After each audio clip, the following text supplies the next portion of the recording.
Go ahead, feel free. Just go ahead and feel free.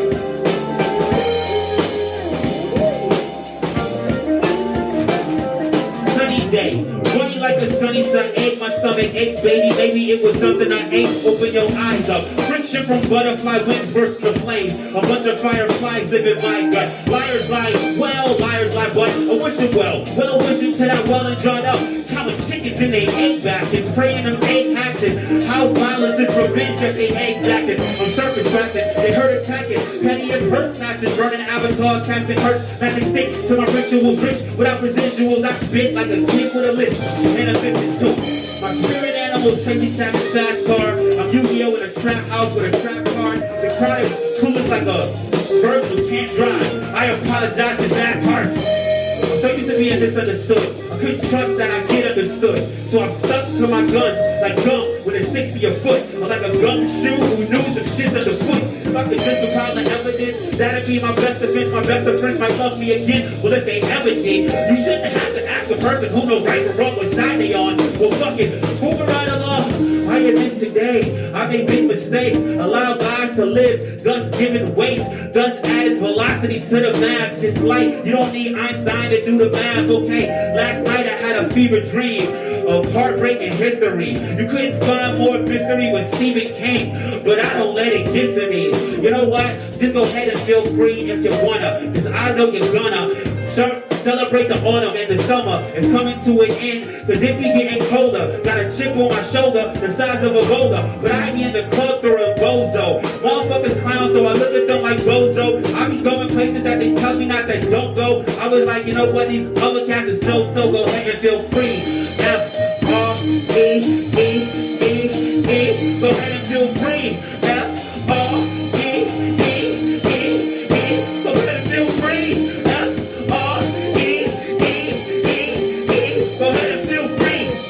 Feel free. Go ahead and feel free. Go ahead and feel free. Go ahead and break it down.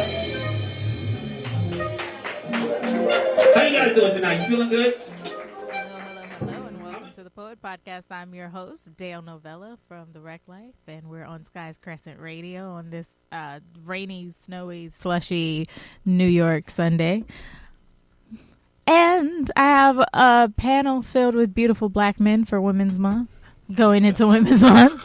Stay woke. Stay woke, right. And we're going to start off with our first guest who's been with us before. We're happy to have him back, Mr. Walter Tucker. How you doing? I'm doing awesome, Dale. This is great. Always a pleasure to be here with you guys. Awesome. So your business has been blowing up. Live the Biz. I would say so. It's been doing pretty well. Awesome. Do you have any events coming up in different cities, in this city? Yeah. So we just killed one. Well, we had one for Grammy Week in LA. That was hot. Birdman came out. Blueface, shout out to them. And then we just had our New York Summit last Thursday. So our next one is going to be a music marketing one, March 28th. Okay. We're going to have Columbia Records, Island, E1. It should be dope. And then after that will be DC, Philly, London, Toronto, and Atlanta. Sweet. Yeah. You have a very interesting hat on. Tell us about it. Oh, HBCU all day, every day. Represent the support is there. You know, it's it was Black History Month about 2 days ago. It isn't anymore.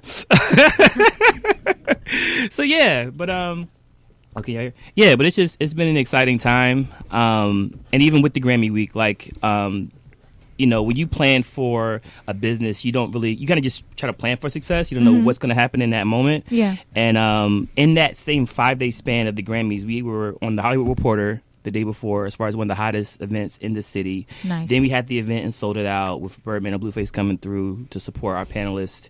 Shout out to Kim Jones, AVP at Cash Money. Then 2 days after that, we were featured on Forbes, 5-page article of that. I saw that. And so that all happened within like 5 days. That's amazing. Yeah. So it's been a blessing. You know what I'm saying? So God is good. That's great. Thank you for being here. Thank you. I am excited. All right, now moving on to world traveler, rap extraordinaire, legendary hip-hop performer, educator, love of my life. Hi, baby. Hello, McCalamine. How are you doing today? I'm well. Great. I'm Thank good. you for being here. What Thank you got you. going on? Can I say it now? Because I want to say it now. Yeah, sure. It's official now. Yeah. Lots going on. It's a beautiful thing. So in addition to a new not album yet, but the new song that's out right now on Spotify, plus with Self Suffice and DJ Boo, you can check that on Spotify or my Spotify. Basically, we were asked to do sort of a anthem promo song for the Trinity International Hip Hop Festival going down the weekend of March 30th and 31st. But I also am very pleased to finally announce that myself, as well as a group called The Where the Love Is, featuring the lovely Dale Novella, will be at the New School Rules Conference in Rotterdam, Netherlands, to perform and showcase. Really excited about that. So that's going to kick off our European leg in May. We got a So Far Sound show coming up March 9th. I just came off of speaking at Indiana University, presenting the paper that I wrote around hip-hop education and pedagogy as it relates to the Golden Age at the Hip-Hop Golden Age Conference at Indiana University. Shout out to Professor Kyle Adams and the whole hip-hop pedagogy crew out there. What else is going on? Dropping the Passport probably in April, which is my next release on Fresh Roots Music. There's something else special that happens in April, too. What is that?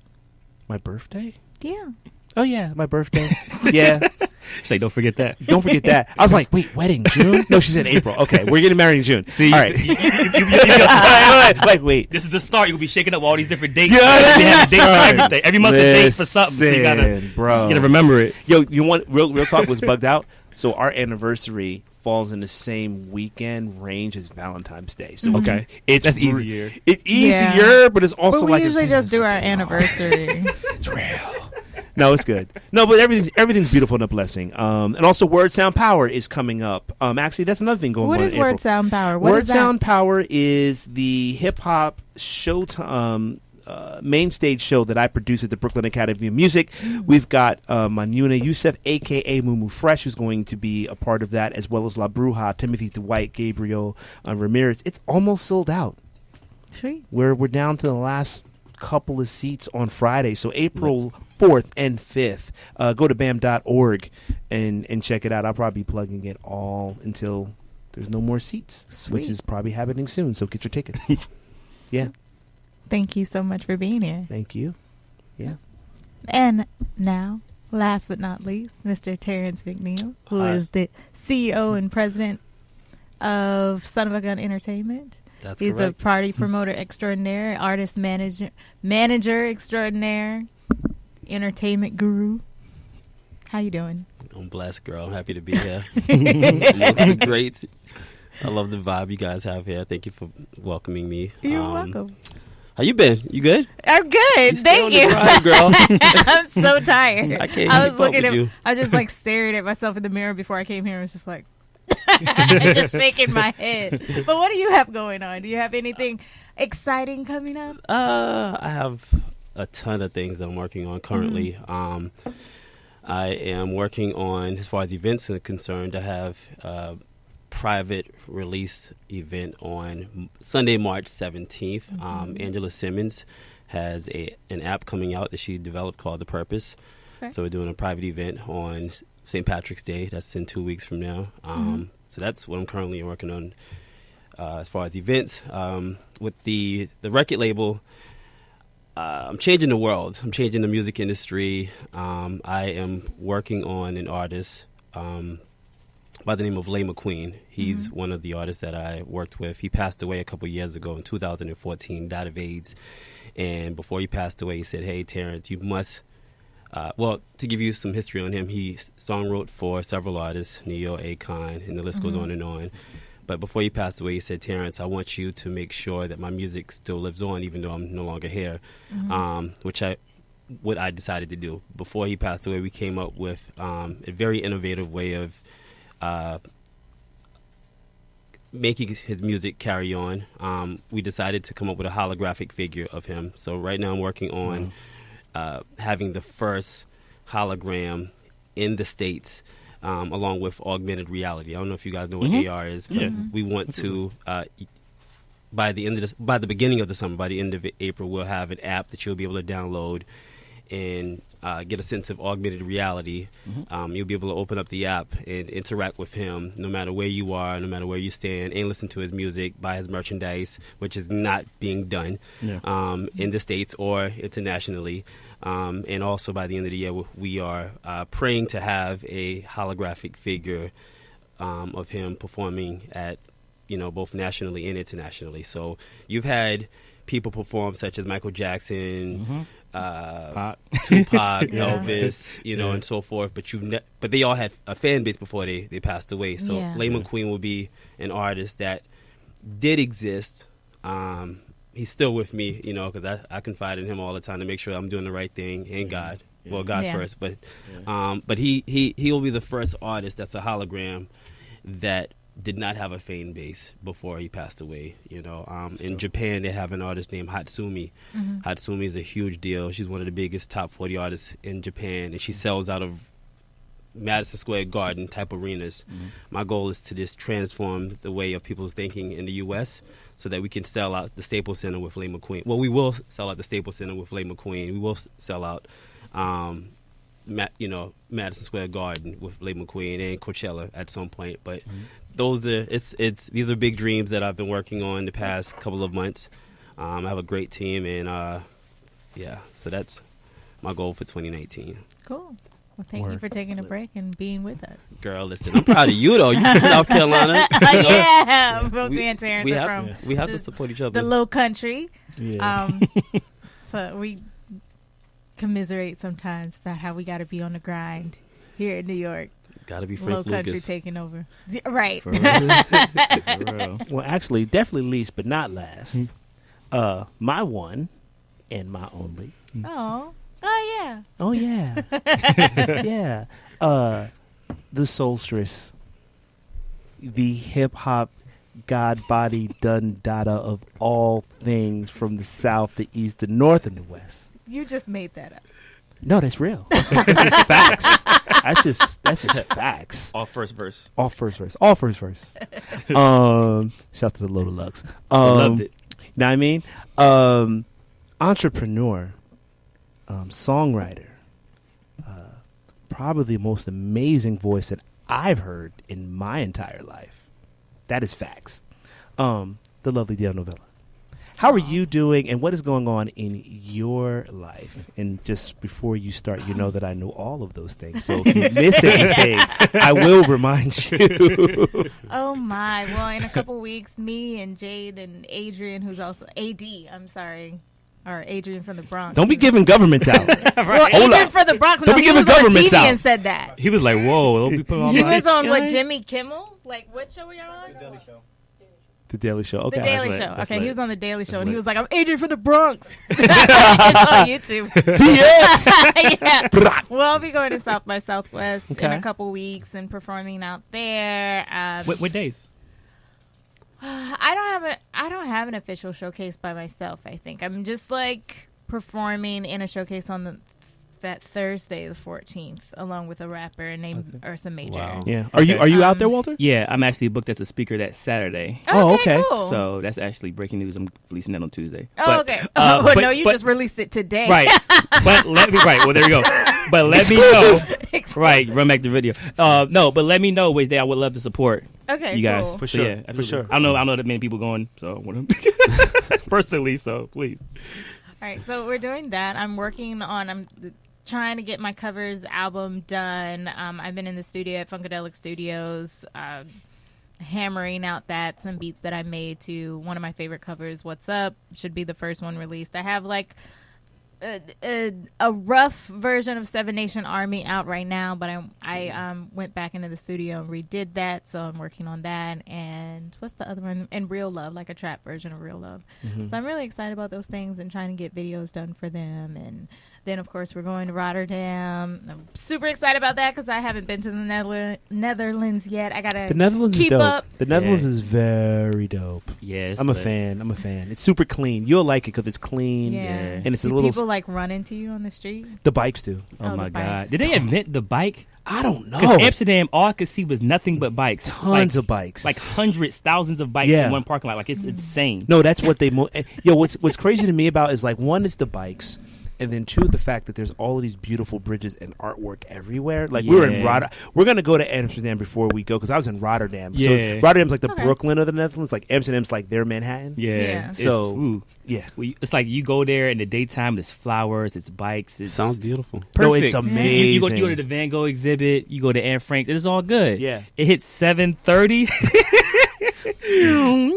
City Yeah. is crazy. Yeah, it's real. Like Wow. crazy. Yeah, they're doing a lot of stuff we're doing in terms of gentrification and overpopulation and stuff like that. Yeah. But it's a beautiful place. Clouds of smoke. Crazy in a good way or bad? Whatever you want. It depends. Whatever you can afford. It depends on what you get to. Yeah, Amsterdam's a little wilder than Rotterdam. Yeah, but Rotterdam's say got so. its stuff too. Yeah, it's gonna be the red light district, the smoke. Where is It's intense. yeah. Yeah. Well, I'm looking forward to it. I Stay love to prayed up. travel, so I was happy to go out to Indiana with you, Mikal, and be your paparazzi for a few days. And what else do we have going on? The summer, we're still like putting together stuff. So Yeah. Aside from the wedding. outside of the wedding, Outside but of the the wedding, wedding. the Wedding wedding's is the coming main together. thing, yeah. Yeah, but yeah. And the poet will be televised. I won't be there this month on March 13th, but it will still be going on at Savannah, and it's every second Wednesday of the month. In Harlem? In Harlem, Really? yeah. Savannah? Yeah. We moved up to Savannah a year and a half ago Lit. from Funkadelic Studios. Every what? Every second Wednesday of the month. Wow. Lit. That's like 5 minutes away from me. Yeah, I'm not that Yeah. far. You're So at we'll see you on the 135th Street, 13th. Yeah. Right, he's like, yeah. He's like, They have the best cauliflower too. I'll Go They for that. do have yeah. really Yeah, good I'll be cauliflower. here. Yeah. Yeah. It's really, I've been trying to taste everything else on their menu because they just expanded their Yeah. menu. Mhm. But it's really hard not to just Oh, be like God. crispy cauliflower. Yeah, Thank it's you. amazing. Yeah, Yeah. it's Wow. really good. Yeah. But I wanted to ask y'all a question because, like, in the first track of the evening, which I don't know if y'all got to hear because we were all like chit chatting before we started. I started introducing you, but Mr. Baxter Wordsworth, who's usually on the panel, he was rapping at the Poet Will Be Televised and saying, "If you feel free, raise your hands if you feel free." I believe he was saying. So, what makes you feel free? Just real quick around the panel. We'll get into our next video. wow. Controlling my own destiny. I mean, Controlling your that's own it. destiny. Yeah.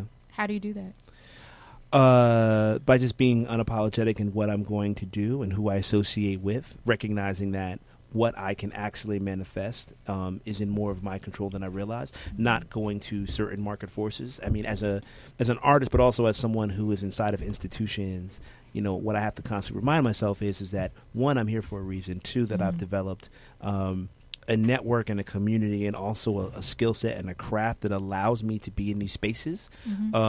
Thusly, you know, for the most part, I kind of feel like I can call my own shots. And if it gets to a situation where I can't, knock on wood, but I've done it already at least once, not twice, I can leave. Because what I've actually been able to accumulate and create and be a part of and connect to, it's viable for other people. So if you ain't feeling it, there's a whole bunch of other people that will, and I'll be in the same situation that's beneficial for me than I was otherwise. It took time to develop those things, and I feel blessed because I've been in association with certain individuals and things like that. But yeah, that's really what it is. And some people might consider that arrogant, but I think especially as a black man, and usually in most spaces, I'm the only black man, if not the only black person. At some point you realize like, oh, maybe this isn't just by accident. Maybe I'm actually just doing some shit.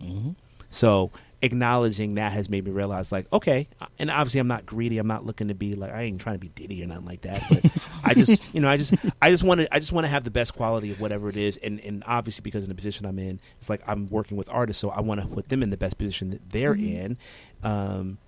That's what matters to me more than anything. That and the young people that I work with. So that's kind of what I filter it through. But there's a certain level of clout that I've earned because of the things that I can do and what I've acquired and the people that I associate around, which also is a lot of pressure to a certain degree. But to answer your question, yeah, that's why I feel like I can manifest my own thing because I'm good everywhere. And if I'm not good in this space, I can find another space that I'm going to be good at. If not, make my own. So, Cool. yeah, Dope. yeah. Thank you. Dope. Terrence, Walter. What makes you feel free? Oh, I thought he was going to say something. I'm a PK, so I'm gonna talk about God all day. What makes me feel free Amen. is just knowing that God has my back at all times. You know, from the moment I moved to New York to the steps that I take now, a lot of times I don't even know which direction I'm going in. But like my mom always says, she says everything worked together for good. And a lot of times I'll just pray, give it to Him, and just move, not knowing. And when I move, I'm fearless. And if I am going in the wrong direction, He will place me in the right direction, you know? So, I feel like that's one thing about the industry, or people, fulfilling their dreams. They're not at peace because they don't put God in the forefront. It's like, well, I went to church earlier, and most people, they'll pray, but then try to control their lives themselves. You can't. My pastor once said that you have to. I'm sorry, I know it's Sunday, but No, go ahead. We here. Go ahead. my pastor once said that God. Imagine driving a vehicle. He said God is like the Garmin, you know, your navigational system. He says no matter the direction that you're going in, if you're going in the wrong direction, then God will direct you on the right path. If your music is up too loud and, you know, you have so many distractions, which we all do in New York City, if there's too many distractions, then you won't hear the Garmin. You won't hear Him speaking to you. So at times you have to basically just pray, believe, get those distractions out of your way so that you can hear God and be free and go in the direction that you're supposed to be going into. And that's what makes me feel free, just knowing that I'm good all the time, period. Cool. Thank you. Yeah, man, that's powerful. I agree with both of y'all. I think those are great answers. I think being able to own your destiny makes me feel free. Being able to educate people on various platforms, especially people that look like us. Right. So a lot of times especially in the music industry, there's a disconnect between the executives that have all the secrets and the trades and the terminology that may not be common to those trying to get into the industry. And because of just not knowing a word or a definition, you could be trapped into a contract, you know, for 4 to 5 years, not owning your rights, not owning your music, and not owning your destiny. So to be able to give that information to artists so that they don't have to make those same mistakes makes me feel free. I'm able to kind of help them avoid some of the pitfalls that we've seen some of our legends go through. Yeah. I mean, just heartbreaking. I was watching the De La Soul interview on Sway, and them talking about them not owning their streaming rights, you know, from decades ago, you know? Crazy. And they didn't clear the sample, well, the label didn't clear the samples or whatever. And so being able to do that, like I said, through Live the Biz, be able to do that as a professor, and being able to do that as someone who talks to management teams for, you know, mainstream independent artists, and just being unapologetic in how I talk. You know what I'm saying? I could talk my slang, I know how to switch it up, whatever. I'm just trying to get a communication to you. So wherever you from, I'm from the South, but I'm been able to be in New York because I know the lingo. I can go to the West Coast, I can go overseas, whatever level of education that you're on, college, not college, I'm going to be able to give you some tools to help you, and then vice versa. As them supporting me helps me. You know, them coming and supporting my panels and coming to the courses, that helps me remain to be free to get that information. So it's a kind of a mutually beneficial thing. And then obviously my plan and vision came from God. So I've been following that, you know, since. I've been in New York for 10 years, came from Virginia, and it's really been with me. If it wasn't for that, I would have been messed up. Yeah. In this city, it's not where we from. You know what I'm saying? I have family members who never even seen other parts of Virginia. You know what I'm saying? Been to D.C. Right. And I've been able to go all around the world. So without that presence there and without that guidance there, I would have been lost. So both of your answers kind of speak to me. Yeah. Word. Well, I guess I have a very simple answer. Mine is singing. I feel free when I sing. I feel free when I'm really belting and performing.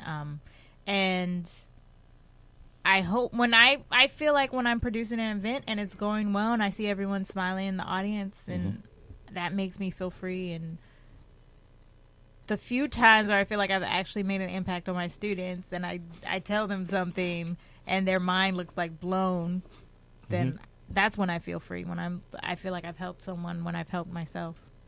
Yeah. That's the realest answer. Absolutely. Yeah.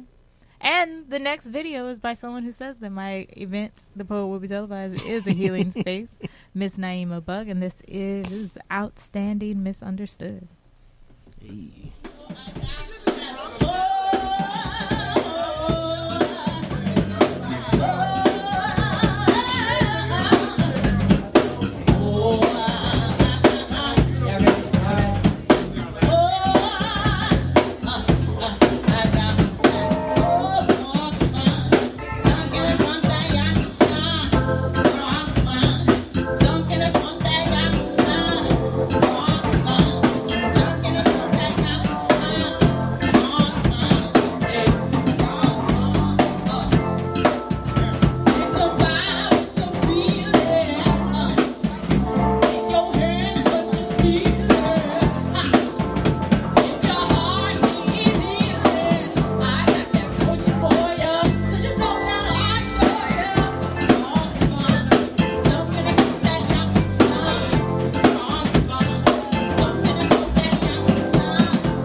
So that was Miss Naima Bug with Outstanding Misunderstood. And one thing she says in the song is, I'm just a lonely black girl. And I wanted to see how y'all thought about that as black men. When you hear black women talking about being lonely or being misunderstood, how do you feel? How does that make you feel? Like, we're not, as black men, I feel like we're not stepping up and being men, the men that we're supposed to be. When I can only love one person. Mm-hmm. So I have to make the decision to either love this person or share myself with multiple women. And I feel like most men now, I don't know if it's because of a lot of men being raised with not having a father, but there are a lot of black women that feel the exact same way. And it bothers me because I feel like we are what I'm used to seeing as like growing up. You know, I grew up seeing aunts and uncles together, my mom and dad together, and you don't see that anymore. Mm-hmm. You know, and like I said, I have a ton of women friends that are single, lonely. They fit that description. They want to be, but because our community of black men aren't stepping up to the plate and giving our all to just one person, it's diluting our community, if that makes any sense.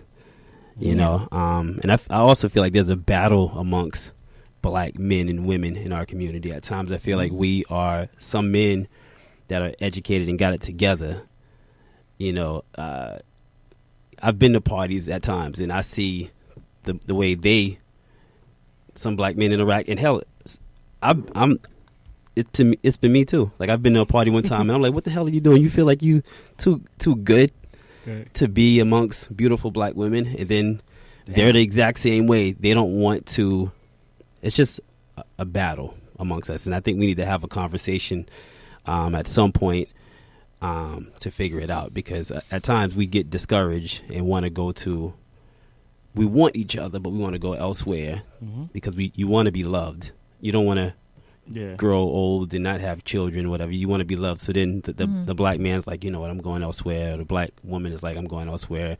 But they, you really want each other, but you're like, nah, screw it. It's so interesting because like when I grew up, I really didn't see a lot of that in my family. I didn't see the whole married together dynamic. I knew that's something that I wanted to aspire to by watching like The Cosby Show, which in retrospect now I was like, oh my God. Fresh Prince, like I saw that, and then we started going to church like when I was 13 to 14. Then I saw that in church, but before that I had a whole decade of not seeing that happen. So I mean, in terms of today, I don't know, I feel like it's like a mix of different things. I feel like we've become less connected as humans. I feel like we're so connected to our social medias, which would be great business-wise. But I feel we don't really know how to communicate with one another as humans. I think that we're so disconnected with the internet and with just, trying to, in the daily hustle and bustle, that we don't give ourselves time to love ourselves. So if we don't know how to love ourselves, how do we love somebody else? Sometimes I feel people are single and lonely. Sometimes I feel people have relationships and lonely. I feel like you could be lonely with somebody. You could be lonely in a marriage with kids, if you don't know how to love yourself. So I feel that's one part of it. It's kind of like listening to black women. I think there isn't really a one-size-fits-all to fixing all black women's problems. It may not even necessarily be equated to a man. It could be equated to another woman. It could be equated to them finding their sexuality. It could be equated to them trying to find a faith. It could be equated to them trying to start a business or achieve something or travel more, or feeling trapped, or having the burden of their families being put on them. So it could be a lot of different things. So I would say let's listen to our black women. Let's not be so quick to dismiss them. Let's not be so quick to feel like we can solve their problems. Let's hear what they need from us. And then if we can be of assistance, do that. Or just be a listening ear. Sometimes they don't want you to solve their problems. They want you just to listen. Yeah. So I would say listen first and figure out who needs what, and then where you fit in, you fit in. Yeah. Thank you. Yeah. This kind of hits a lot, very close to home for me for a lot. I mean, obviously, I'm marrying a black woman in June. The artist that was just singing actually is one of my former students. Yeah. And Dale will tell you, the majority of the young people that I've served over the 13 years that I've been an educator, ironically enough, have been black women. Black women ages probably like 13 to like 19 for the most part. And many of them now are adults. I think for me, echoing a lot of what already has been said, I think that there's a lot of things that have created wedges and made the relationship between us divisive, some of our own making, some of our own doing, and then others that are just kind of traditional, historical, oppressive forces that we've all had to deal with when we're talking about segregation, when we're talking about chattel slavery, just the white supremacy that has kind of created our country. So I think for me, a lot of it is, one, I've tried to, as best I can, be a model. Yeah. And then also a mentor, specifically to the young black men that I do work with, but a model for both young black women and young black men to recognize that, you can have a good relationship with each other. And it's interesting. There's a woman. She wrote a book, Black Stats, and I keep it on my phone because it's really important for me. And her name. I always forget her name. It is Monique W. Morris. And these stats are from 2015. And basically, what's interesting about it, what it says is that I think 31% of us get married, black couples. So that falls well behind what the average for white couples is. But what's interesting about those stats at the same time is that 86% of those marriages are to each other. So what that tells me is that we do love each other, but the bigger, and we were just having this conversation on the train. So 86% of us actually get married. So usually when we do get married, we get married to one another. Right. But the problem is that we're not getting married. Right. Exactly. And we're not, and not to be super like conservative about it or anything like that. Like as long as it's a committed relationship, you don't have to have the ring. I'm doing that. We're doing that. Yeah. But it's not about the ring per se. But it is about having like a relationship that is committed and that is strong, however that looks. So I think what I wonder about as much about, because I think a lot of the narrative is like black men don't love black women. I don't know if that's the case, but what I do realize is that there's a lot of other forces that cause us to be distracted and pull away from them. And I think one of the things that I think about when I'm mentoring young black men is just like, what are the things that are troubling and plaguing you, and how can we get you past those things? Because, and I want to be clear, like I'm definitely not saying I don't really believe in this idea of like black men is the head of the house. Like, no, strong people need to be the head of the house. So if you've been in a marriage or relationship, you recognize like it's not about like one person being in charge as opposed to the other. Like it is a collective and a group, but you do have to have two strong people. So if the woman is strong and the man is not, what do we have to do as men to kind of meet the women where they're at? And that's what I think about when I'm kind of working with like a lot of the young men that I do work with, and also just realizing and recognizing that these things are just it takes time. I think the generation that's coming up now is very different than the generation that I'm from. In a lot of ways, in a lot of ways, and it's tough because in general, I feel like black people right now are really struggling with being alone. But I think the focus has to be about how can we be there for each other, and in particular black women, because it's very clear that they're looking not just about just black men, but just to be heard and be seen and be recognized. And I think they prefer it from us first and foremost, and that's why it's important for us to kind of think about that. But I feel like a lot of this is the larger idea of just the fact that like there's so many things going against all of us, and how can we get those things out of the way? Because at least when those things seem to be out of the way, we're actually finding each other. Like that's our natural inclination. So it's not like something the black woman isn't doing or something the black man is not doing. It's more like there's these larger forces at play that we just can't get through. If we can eliminate those things, we just naturally gravitate towards each other. Yeah. I think that narrative is pushed too, because when we see TV, you see, it'll be always this one guy who's a celebrity, who's a black guy, now dating a woman of another race. And he'll say, I'm dating her because... And they focus on that. Because you guys are this. And it's like, okay, now he becomes the model for every single black man. Right. I'm like, statistically, he's actually the minority. There's more people who actually are loving our women. So it's always those people. Yeah. Why am I forgetting her name? Famous. She was the mother in Black Panther. Angela Bassett? Angela Bassett. We don't think about her in a relationship with her husband over 20 plus years. We don't think about Oprah. Jaden Will. There's so many. Denzel Washington. Denzel Washington, right? And again, I'm glad you brought that up, Walter. Obama. Because, right. But you know what's funny, Walter? And I'm so happy that someone else brought that up, because we love to keep playing the narrative of black couples in disarray, or black men stepping out on black women, or black woman ratcheting and can't be with someone. And there's countless examples of black couples, powerful black couples, black couples that are Jay and Bay, like just couples. Remy and Pat, you know what I'm saying? I mean, Papoose. I'm fire too.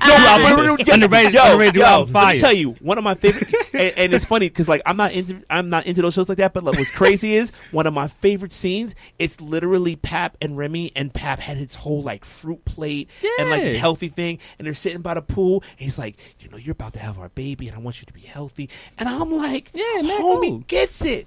She's all, and I'm like, word. I'm like, that's not the ratings. The ratings is the drinks, the throwing the tables. Right. They get a little 2-minute, 3-minute scene. We gotta get to the ratchetness, all right? Right. What's going on? Right. You know so what I mean? I'm glad you brought that up, cause, and I feel like for me personally, that's something that I'm privately having a revolution on. Like, we actually love each other. We actually do, but if you put all this nonsense, this ruckus in the way, yes, of course. But that's like anybody else. If you put the level of distraction and the level of pressure and the level of attack on any group of people, you would see their house in disarray too. And I think we've often forgotten that when we're left to our own, you can have the hoodest couple still like, girl, I got you. Mm-hmm. You know what I'm saying? And I think that's what's frustrating about the conversation is it's just about what's wrong as opposed to, but look at all of the things that are right. Yeah. Let's focus on the things that are right so we can lift those up as the example so that the people that aren't doing right realize like that's not how it's supposed to go. This is actually what's going on. That's human So nature. what do you think black women need from black men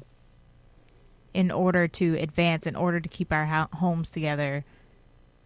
What black women need from black men? Yeah. I feel like you can answer that question. Yeah, I know, right? I mean, one thing we're here to is listen. to acknowledge. Let us know. Well, I want to hear what y'all think as well, but I think the main thing is to acknowledge the male privilege, and when you're presented with an opportunity from a white male, to turn it down if you know that it should go to a black woman or it should go to a woman in general, because I see a lot of black men who will step on a black woman in the workforce if it means that they can get ahead, and it's like, but you might not be the right person for the job, or they'll let their white boss talk shit about the black women at their job. Why are you trying to get me in trouble, Dan? You're trying to get me in trouble. mean,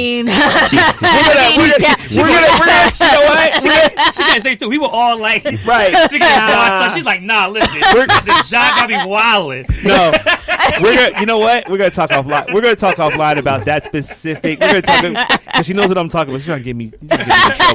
I mean, I've seen it. Right. It's happened to me. I've seen it in my workspace with other I've people. literally been a part of that scenario. I've Right. talked to you about Right. things that have Man. happened. I've heard about it from friends on TV. Like, it's a thing that happens. Like, men will usually pick maleness over their race, regardless of whether they're white or black or whatever. Maleness always trumps. And I understand that, like, maleness, men are at the top. You know, like, men of any race are at the top before you get to women. But I mean, because you're at the top, if you understand you're at the top, you have to be the one to point out the inaccuracies and point out the oppression. Well, all I will say this. real. I'll say this on the microphone, and we'll talk afterwards. But all I say is this: I think that at every opportunity, absolutely, men, when they can, should step back. Mm-hmm. To allow women to step forward because they're ready to step forward, and it's literally other forces. Mm-hmm. I think that sometimes because, and I don't know if this is always thought of, but there might not necessarily be the opportunity for the men in that particular. They might not actually hold the ultimate power. Mm-hmm. So that might be one of the factors. But absolutely in an independent sense, or in a sense where they're in control, where they're the persons in control, absolutely, they need to recognize that it's not a natural situation that women are just, or black women are just naturally excluded. That's actually something that is purposeful, that's intentional, and that if we are going to be allied with y'all, that at the opportunities that we have to do so, absolutely, we need to step back. But I think there are instances where, even if we're saying we will, we don't necessarily control those particular spaces, and I think that speaks to me, for me, the whole larger thing about our own self-determination and how if we actually worked more towards just owning our own things and not have this idea of like we're going to change the system from the inside as opposed to we just need to build our own house. Mm-hmm. I think that would be an easier thing to do, and that would happen more where black men recognize like, okay, we've learned from the past. Yeah. We need to actually do this differently. But because we continue to say, well, you know, they already got a Grammys. Oh, well, there's already these entries already. We'll get inside them and change them. It's like, no, it's the Borg. They'll change you. Yeah. I think we need to control more of our spaces, and if we do that, then absolutely, it's on us as men to say, you know what? There are capable, intelligent, powerful, important, creative black women that can do the same exact things, and they need to be considered. They're better. Yeah, right. And they just need to be considered. They need to be considered. I want to just say one thing, too. I think sometimes, and this isn't an out, I think some black men don't recognize their male privilege because when you say the word privilege, I don't think as a people we're not used to having that Yeah. at all. That's We've true. been fighting for scraps for a very long time, especially with the previous generations. So I think we may not even acknowledge the fact that we do have that. The same way, if you went to college, you don't recognize that you have college privilege over somebody who didn't go. Yeah. Or it's certain things that you may not even realize that you have. We are outside the elements. Same thing living in New York. There's New York privilege. Yeah. You can know all 5 boroughs, but have no idea where South Carolina is, or Yeah. can't point on a map where Mississippi is. You know what I'm saying? Yeah. Like, you don't have to know because you know where Queens is. You know what I'm Right, saying? right. But we know because we're from. Well, I don't know. You ain't from Jersey. Jersey. Okay, cool. Well, you know what I mean? So, but no, see, that's privilege too. Right. So it's like we don't really know that. So I think that's an issue. But yeah, if you purposely know that, we have to be acknowledging that as well, and make sure that we are representing for our sisters, regardless, not just in a sexual or relationships, but all around. Because quite frankly, I love hiring women, especially women of color. Sure. I think they're the smartest people, to be honest with you. I was raised by a single black mother, so she was the first adult figure that I saw. So it was weird to me when I grew up and I realized that women were being diminished, because I always saw my mom. She was, head manager at her job. She held it down. She was the smartest person. I thought she was the adult. If I thought of an adult, I thought of a black woman, not a black man. And I had my own issues reversing it. I thought the reverse about us, about who we were, how we identified ourselves. So when I grew up and learned that how women were being treated, it was almost like a culture shock of reading Malcolm X talking about that. I think it was like 5th, 6th grade. I was like, what? My mom ain't playing that. You know what I'm saying? Like, Yeah. she's not disenfranchised. She's not being discriminated against, not knowing her own struggles and her own journeys. So, yeah, that's a big thing in all aspects of it. You know what I'm saying? Not just because she looks cute. She doesn't just matter when she's attractive to you. They just matter in general. Right. Mom, sister, cousin, whatever. So Right. As that's, people. Yeah, that's real talk. So if we are able to acknowledge that, and if we do recognize that, we should be going to bat for y'all, because y'all definitely go to bat for us. You know what I'm saying? Right. Yes, we do. And y'all check us when we off too. Right. Y'all do that too. Right. You know what I'm saying? Right. So, Right. I'm just saying. That's real. No, that's real. Y'all keep us on point. I'll say that.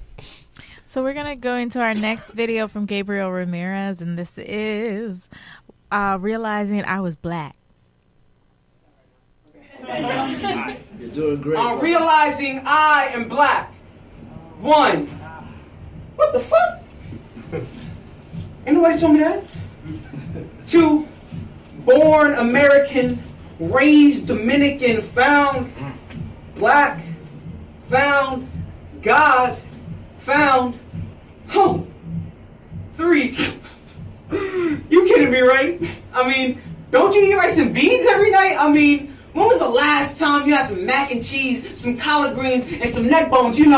Speaking Spanish means you Spanish. This means you European. This means you white. This means you greedy. Would you like some neck bones?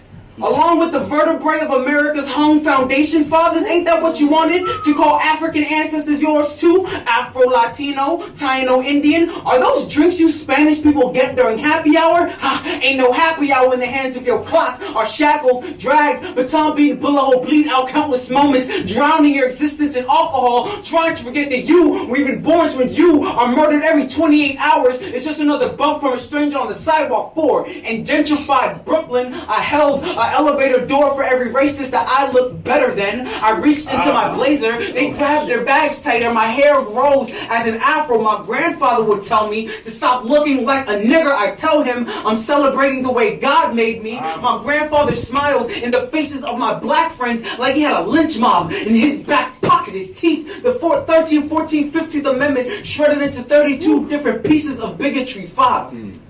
My grandfather died as the moon. I am not him. I am black and full of stars. I am not the absence of light. I am who allows light to exist. I am mother. I am Africa. Do not confuse me for just hip hop and rap. Those are my fraternal twin grandchildren who are always asking for money. You remember Biggie, Tupac, Big Pun. You see stars died and have come home to me. I am not ugly. I am who allows you to be beautiful now. Isn't that the blackest thing you've ever heard? That's crazy. All right, so that was Gabriel Ramirez with Realizing I Was Black. Gabriel is a Dominican. Well, his family is Dominican. He's a New Yorker. A New Yorker. A New Yorker. A New Yorker. A Yorker. And he's a wonderful person and poet, as you just heard. But it made me, what he's talking about is something, if you know a lot of Latinx peoples in New York, it's something they talk about a lot, like whether or not they're black and in what spaces are they going to be accepted and how are their family going to react if they identify as black, how are black people, African Americans, going to react to them if they identify as black. Are we at a point in America with this political climate that we can be just one big black race, no matter where we're from? Jeez. Yo, you be coming with the questions, yo.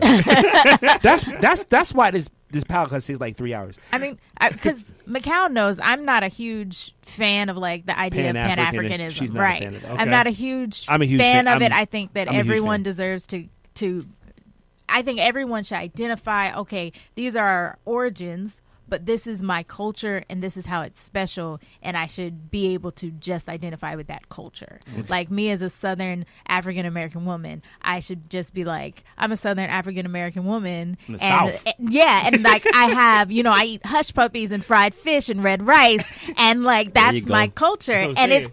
it's close. It's close to Jollof, right? Mm-hmm. But I'm not Nigerian.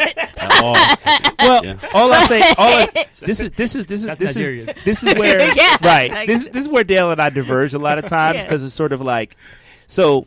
And what I'm about to say might be a little bit complicated. So I'm definitely a Pan-Africanist in the sense of that everything that we're doing has an origins in Africa. And I think that's what Pan-Africanism is really talking. It's not necessarily saying that like, okay, just because you black, that we all do the same thing. But it is more like saying that red beans and rice and that fried fish actually didn't start in the South, even though it's unique to the South. It started from somewhere else. And just making that connection to understand that your roots are deeper. So from that perspective, that's how I see and understand Pan-Africanism as I've studied it. But with all of that said, it's tough because black isn't a monolith. Right. So, and I feel like when we have this conversation, that's where you're coming from, where it's just like, just because you black doesn't mean that everything, like I'm from Jersey, y'all from South Carolina, you from Virginia, y'all might have a little bit more in common, but me being from the Northeast, very different. I got homies out in the Bay, very, very different. I got homies in Mozambique and Zimbabwe and Africa, just in Zimbabwe and Mozambique, very, very different. I got homies in Brazil, very different.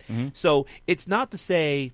It's a little bit tough. I think that the acknowledgement that we are a part of this sort of like larger, deeper root is what's important, as opposed to just saying, well, just because you black, then we all the same. I just know from my experience, having traveled so many places in and outside of the United States, my blackness has been the thing that's allowed me to connect with people. So when I've been in Brazil, just the way that they were treated was very similar. Some of the things that we've eaten, very similar. Even just our approach to music and culture and congregating, similar, where it didn't matter that they spoke Portuguese. It didn't matter that I was an American. It's like, wait, we kind of do the barbecue. Y'all do the same thing. They still have ashy ankles? Wait.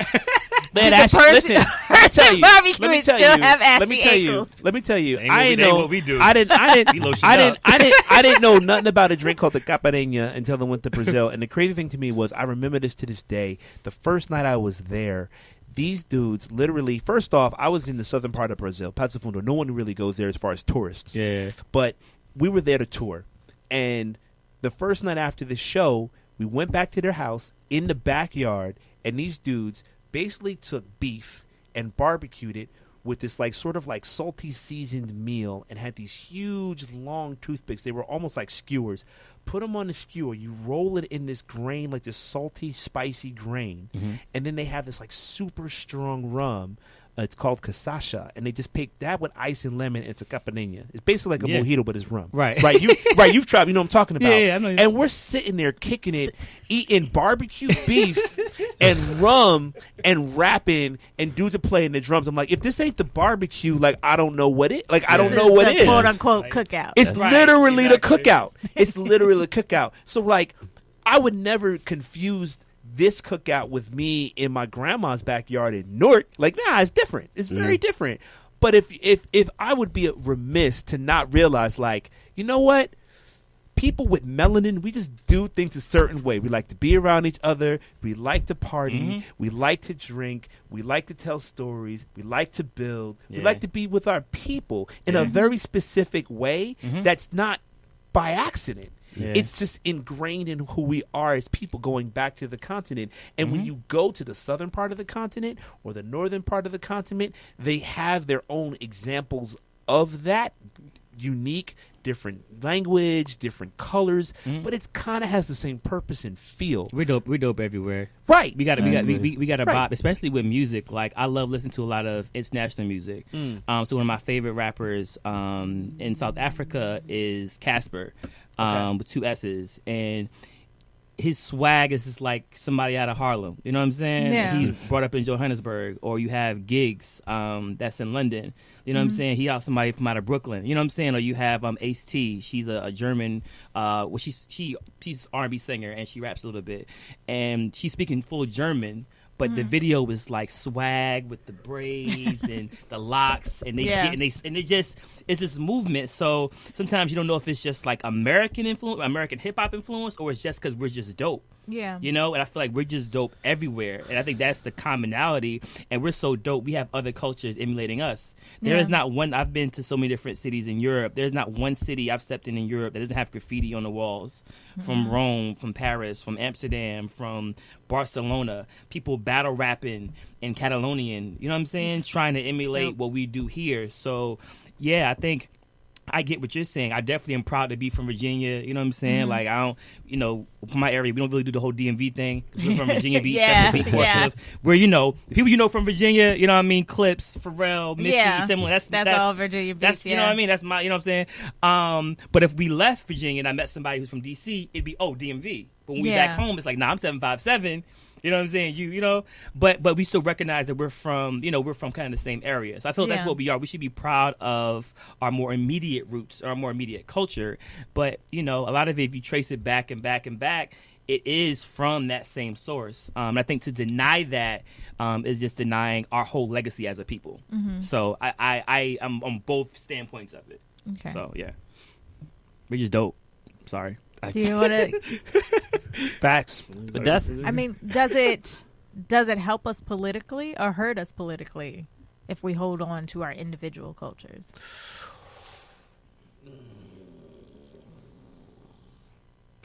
Right now, it honestly kind of seems like it might hurt us. But then you don't want voices to be lost, right? There are so many stories to be told. Why do you make these questions? That's a 2 hour. It's an amazing question. It's like a 2 hour. Like, that question is a podcast of itself. I do want to say something. I think that individuality, especially when it comes to the male-female dynamic, is very interesting. Because although we're one community, okay, I don't know how people feel about Hillary in this room. But when Hillary, who on paper, you may not like her as a person, there's a lot of different things that are problematic in terms of some of the things that were passed in previous terms, I will admit that. But on paper, if you're comparing 2 different candidates, Trump and her, she is on paper the most qualified person to be president. On Far paper. and away. Yeah. Probably the most qualified person ever to run. Yes. If we're talking about just on paper. Yeah. And he's the least qualified on paper by a country mile. And to see that happen showed that we would prefer to still pick the mayor. Yeah. Even when he's the least qualified of her and other men. Yeah. So from that standpoint, I feel that sometimes that is some separation. It's not just our individuality, but then I guess it's where that male privilege comes into play. Because we could all be from the same place, but that's my boy. You know what I'm saying? And we look at women in an inferior complex. But even though they look like us, we're from them. And so I think that can hurt us if we're not all on the same agenda from that standpoint. So that's just one example. That's not North-South. That's not Democrat versus Republican. That's not college-educated versus GED. There's so many things I feel like that divide us that doesn't bring us together, and we kind of ignore that. Although I will say patriarchy worked in a very peculiar way there, because the majority of his votes were actually from white women. And the percent, that's crazy. Right. So it's sort of like it wasn't necessarily dudes that got him in. Yeah. it was more like women that got And hit. even Yeah. them, they believed that a man was still better. Well, that's what I'm Yeah, saying. like- That's what I'm saying. And they Patriarchy works in these excused a lot peculiar of ways. his bad Yeah. behavior because Yeah. it was just Right. boys being boys, Well, right? Crazy, yeah. Well, this is what I would say to your point, Dale, or what you kind of like highlighted is that it is super, super complicated. And the unfortunate thing is that, well, not unfortunate. I won't say unfortunate. Unfortunate is the wrong word. I don't want to say unfortunate, but the reality of it is that race is only one factor in terms of how we view the connection to ourselves. There's class, there's Yes. religion, there's region, there's numerous things that kind of dictate how we feel politically. So unfortunately, it's very easy to pull on those threads to basically have situations where white supremacy still exists. You feel what I'm saying? Yeah. So it's kind of like, you know what? 1,000%. You're a Christian, right? Yeah. I'm not. But you know what, brother? When the cops see you and see me, Same and the thing. cop is and the cop is a Christian, Yeah. he might even be the same denomination and go Y'all to might be at the same Presbyterian church. church. Yeah. He's not like He don't may recognize He may be your Christ. pastor. Nah. He's like right, you know what I mean? He's not like Class brother pastor. in Christ. He's like, Officer oh, this pastor. brother. Officer pastor. Right. So from that standpoint, it'd be like, okay, and I'm not saying we do, but hypothetically, we may have different values based on our religious background. But we should be able to understand and agree, like, you know what? We need the police force to be less oppressive, if a police force at all. We could come together on that. We'll figure out what we got to do spiritually later. But since we're getting killed, Yeah. Hell yeah. and our parents are getting killed and our families are getting killed, maybe we need to figure out what is the predominant thing, right? And I think that's what makes it complicated, because unfortunately it's difficult to ask people to say, you know what, put what is most important to you aside, because God's important to you. And it's heard like, I'm telling you, put that aside because we black. But it's not necessarily that. It's more like, look, we can't have oppressive forces continuing to kind of interact with us and act on us, because it goes back to your earlier question of, well, because there is a Trump, or because there are these white supremacist forces, we got families that are being disconnected. We have all of these other oppressive things that are coming in our schools, in our Medicare, or in our health, and it's causing these frictions where then we can't even see each other as friends. We can't see each other as brothers and sisters. Yeah, sure. right? That's And true. that's what makes it complicated, because we haven't developed as a community, or rather, it's kind of been sort of suppressed and dumbed down, in my opinion, historically. The political strategy and savvy wherewithal to realize, like, you know what?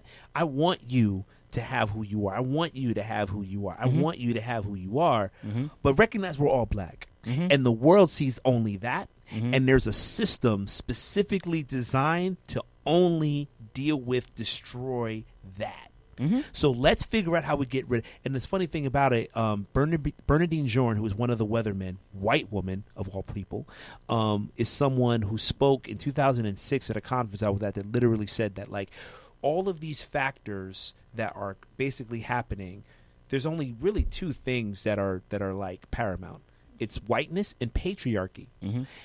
If we eliminate those two things, let's deal with all the other differences later. But we can't actually deal with those things while these two highly oppressive forces deal with both of us, or Well, there's all of also us. capitalism, so that's Well, capitalism, because absolutely, capitalism absolutely. requires those things. Absolutely, you know? absolutely, That absolutely. messes up everything.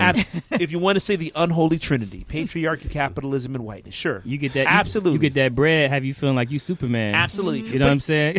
Right, but you know what's funny? Even that, Nothing like, affects me. I live in this community, so Right. that's y'all's problem. Right, I'm but- rich now. I'm but- good. Yeah. I have a gate. but I have that's even, gates. but Yeah, There's I'm a fine. I'm guard. fine now. that I made it. that might be the biggest divider with us in general. The fact that, And like, as humans. as humans too, but even speaking to blackness, like how many of us look down on those that are not in our class? How much do we aspire to be a class above us, and kind of like forsaking where we're currently at? So it's sort of this thing where we're in a situation where how can we maintain the integrity and the moral fiber of our communities while still, we don't want to be broke.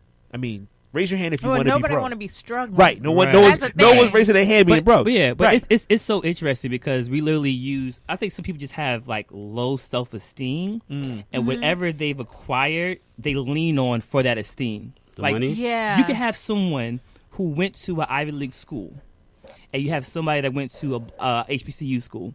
And the Ivy League person will look down upon the HBCU person, even though the HBCU person may have a better career. They may be more influential in their industry. Yeah. But because you're holding on to something that really doesn't, you know what I'm saying? It doesn't even matter. Like your goal of going to college is to get educated, to start a career, to do those things. Yeah. And if you're like, I'm just picking two people, you know what I'm saying? And you can't see that this other person is maybe more accomplished currently than you. Yeah. Because you're holding on to the fact that, well, I went to Ivy League school, so that automatically means such and such. But that wasn't the intended goal. So I think we use these little things as these dividers when we're people. You could be learning from that person. Yeah. You could be being employed by that person. I think it's just so much that we have as a community. I honestly do feel that it's the lost human connection. We don't know how to talk to one another. We don't know how to tailor our communication to get people to hear our messages. We don't know how to share resources when we get them. When we do acquire those resources, we don't pass it down to them. We don't mentor people. It's a lot of things that we're just not doing as people, and we're learning from them. We're learning from them how to be disconnected. We're learning from them how to oppress people, and we're oppressing ourselves. So it's hard for us to connect when we're doing the exact same thing that they're doing. They're considered this example of success. Yeah. Are we changing that? Or are we just using their example? An example that has oppressed us. So it's tough. It is tough. So when does it end, and how do we correct it? As move. I'm joking. And some days, like most brother, days, I'm just ready for Rome to fall. Brother. Side of Prince. No, brother. Yeah. Brother. No, Yeah. no. I'm half. Brother. I'm half. But like the right. reality is that Listen. everywhere you go has some kind of racial structure and has some kind of like Listen. structure where that the darkest people are still in the bottom. Everywhere you go, whether you're in Africa, you can be in Africa, you can be in India, you can be in France, you can be in London. In London, it doesn't matter where you are. There's some kind of structure so that there's some kind of classist structure. It's always something. And we got colorism too. We got colorism too, The which light-skinned divides us. folks, Yeah, it's still a thing. There's light skin privilege. You know Yeah. what I mean? It's a whole lot of. It's crazy, man. So when do we climb to the with us knowing these things, when do we climb to the top? Because we are, as most people say, Jay-Z and others, they say we are culture. We are what other people want to be. When do we realize the power amongst each other, come together like we're doing now, and move to the top? No one should be there but us. I mean, I think it starts with divestment, but that takes a whole movement to change people's attitudes and people's mindsets. You have to make people believe that blackness is the cream of the crop, and so many generations of people have believed that blackness is at the bottom. That like when you see something that's made by a black person, by a person of color, you think it's of lesser quality. Or restaurants, God. black-owned Well, restaurants. specifically Black-owned talking about restaurants, yeah. us, though. Yeah. Well, Like how we see with each other, you're Can saying. I use one example for that? You made a valid point. J. Cole, and I like J. Cole. I met J. Cole like when I was interning at Sirius. This is like the come up days before he signed to Jay. He's maybe like a couple months before he signed with Jay. And J. Cole said on Twitter he was bigging up Cardi for winning a Grammy. He was bigging up certain people. I think Travis Scott and a few other people. But then there was a couple folks that he mentioned that didn't win. And he was like, well, you know, you guys didn't win because we don't really control that anyway. That's why he doesn't really support the Grammys. But I'm like, yo, we have the BET Awards, and you've been nominated every year, and you don't go to that. Yeah, And- that's what I tell and people to do. And I love the Jay line, the Beyonce line about the Grammys, the whole snub thing that they felt. But I'm like, you know, Jay, you got 22 Grammys. Yeah. He lost to Kendrick.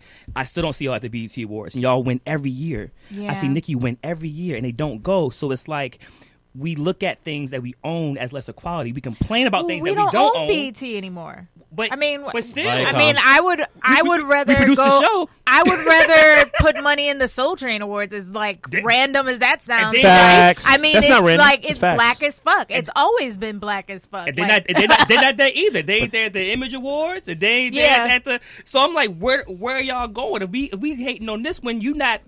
Where are we at? Where's Yeah. the source? Where's the vibe? Like there's other things that we've had that we haven't supported. The Yeah. BT Hip Hop. I'm just saying, even the show, even I know Viacom owns it, we still produce the show. We still book the talent. I was saying, why doesn't Jay, Drake, Nas, and them become executive producers of Yeah. these shows, and then they can curate it and they can control it. I mean, that's how the Academy came to be, right? All these artists came together, and put together their own show. Yeah. So like we could do that again, and that goes back to my idea of divestment. And that's the thing. But when they see it's ran by us, they just automatically assume it's lesser quality. Yeah. To us or them?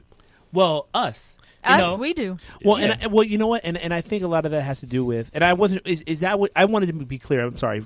Are you talking when you, that we don't see the value? You're talking about us Yeah, specifically. we don't see black the We don't value see the value, of other yeah. black. Yeah, Of yeah. other black Okay, let's make sure. owned businesses, yeah. Because what I was going to say is that I feel like we don't. The reality of it is this. Going on 50 years now, we stopped the process of self-determination that we were moving towards. Like the civil rights movement, the natural progression was that we were ultimately Black Wall Street, the I know you going with it. the community in Atlanta happened well before the Panthers. Yeah. What Yeah. what the Panthers and BLA and even other movements within the 60s, they were the product of this constant move of self-determination by black people, just like the Jewish communities, just like the Chinese communities. During segregation. Right. a black- Look, form of the economy. American Yeah. story is this. You come here and you have the ability to make your way and make your bones. The only group of people that were not allowed to do that in earnest, even after a fight, were us. So we were making those ways and roads. So fast forward to now, I totally agree with you, because we don't see the fact that, like, look, you're an amazing executive. You're an amazing executive and producer. Y'all are doing powerful things. You're doing powerful things. I'm doing powerful things. Jay's doing powerful things. Shout out to Jade. Shout out to Jade Shout out over to there Jade. chilling, running the boards strong. Hypothetically, the fact that we're not going, why don't we make a conglomerate? Why don't we create the $1 billion industry? Yeah. You know, it's kind of what Jay was thinking of doing, or not thinking of doing in terms of like title, but at the same time, it's still kind of plugged into their system. The reality of it is that if we all just walked out, they have nothing. And if we all just talk to each other and figured out, well, we got to figure out what it's me. Okay. We figured out. I'm about to say, no, anybody. No. That's me. I'm constant. People always I'm like, I'm putting out fires all the time. She know. Like, Yeah. I'm constantly. I always have to tap him and be like, "Hey, your phone's still on. We in the movie. Yeah. We're in the movie." Yeah. I'm trying to see Black Panther right now. I'm hearing this phone. There's some emergency. There literally is an emergency right now that I'm trying to figure out. But anyway, but you know what I mean? Like I feel like more of that has to happen, and it doesn't happen because of everything you both said. Yeah. We don't see the quality of what we do, even as we bemoan the fact that people see the quality of what we do and we don't get compensated properly. Because that's the constant fight right now in 2019 with the black community, how we are not compensated for what we do, how we are not recognized for our greatness. And it's kind of like, what victim ever gets acknowledgement from their abuser about their worth? Does that ever happen? No. And I don't mean, and I apologize for using such a stark example, but you have to. I really feel like that's what it is. It It's only, like, it only happens when they're trying to oppress somebody else. Right. So they'll give you a little bit of bread. So I'm saying you're better than him. Yeah. You're a different kind of black person. Yeah. You know what I'm saying? They'll do it. They'll do that. right, To separate you, but that's about it. right. The crazy thing to me is that, you know, to what you were saying, Terrence, it's like, yeah, we need to recognize at some point we are all that we need, and all we have is us. And just like a family, if we got issues, let's work out. I'm not even talking about working it in the background. I'm just saying, like, look, we got to work those issues out with each other, because you really are not going to get it from the outside. So stop going to the outside. Yeah. And that's to me. I mean, it's not simple, but it is that simple. Like that's what we have to start investing in each other. And if there are shortcomings from one or two of us, that's when we have to have that real conversation. Like, yo, you coming up short. What do we need to do to get you on par? Because this is rolling and moving, and we can't roll at full strength if you're not on. Okay, so a question: do y'all see that happen? Do y'all see the change, like with the Jay-Z's and the Diddy's? Diddy owns Revolt. No. Jay-Z No, owns but you know what, Tidal. though? This do is y'all why- do y'all see me going that It's direction? just Nah. it's parallel. But you know what? You Here's- know, here's- it's like But here's my hope, though. Yeah. And this is why I do the work that I do, and why I continue to do what I do. And I may never see it, and she'll tell you I get frustrated all the time. Yeah. Because I'm an Aries. I'm very impatient. yes. But I find hope in young people because I see them doing that with each other. I see this Okay. generation very much on some like I'm trying to build with. Right. Yeah. And I'm only saying that. I only use those two as examples because I do see sometimes do businesses together, Right. own different platforms, and break these records where he owns, the fourth biggest streaming company. Diddy is owning his own network. But and do company. they they own it Well, I know Diddy owns Revolt. Yeah. entirely? I don't know. Yeah. That's as a bit. You got to look at it from a business Yeah. as a business. Puff. Yeah. Okay, for instance, they said I think Jay-Z- Diddy's a majority. I think Diddy's majority. You think or you know now? I think. Okay, there you go. So they said Jay-Z owned the Barclays. Oh yeah, with that, yeah. And he had like He had 5%. Yeah. He had 5%. But Yeah. you know what's crazy about that too? I'm glad you brought that up because we called that a win. Yes. We were out here like, And yo, he was yo, black championing. people Yeah. own the bar. Well, of course, because it helps his brand. Yeah. It makes him richer. But he does own Tidal. Yeah, that's his. Entirely? He owns Tidal 100%. No investors, no nothing. I don't know. Well, No I mean- Jewish, Indian, or Asian investors. well, we have to, well, I feel like it does have. Feel like it's a public company. yeah. Well, in terms of investors, but we have to talk about it because if you're giving shares, you still own it. If you still own your company, and say, listen, you could be a partner in it, or you can give me some money, and I can pay you back. That's still ownership. Like I don't want to get too because we have people who are white people who own companies but have investors and But shares. they own everything. We need to start owning. But I think he does. I think he does own Tidal. So, for instance, I'm sitting here thinking, when I look up, I'm thinking, I'm sitting here, like you said earlier, well, we run everything. What bothers me is seeing Colin Kaepernick. What bothers me is seeing him kneel, no one else kneels. What bothers me is seeing, I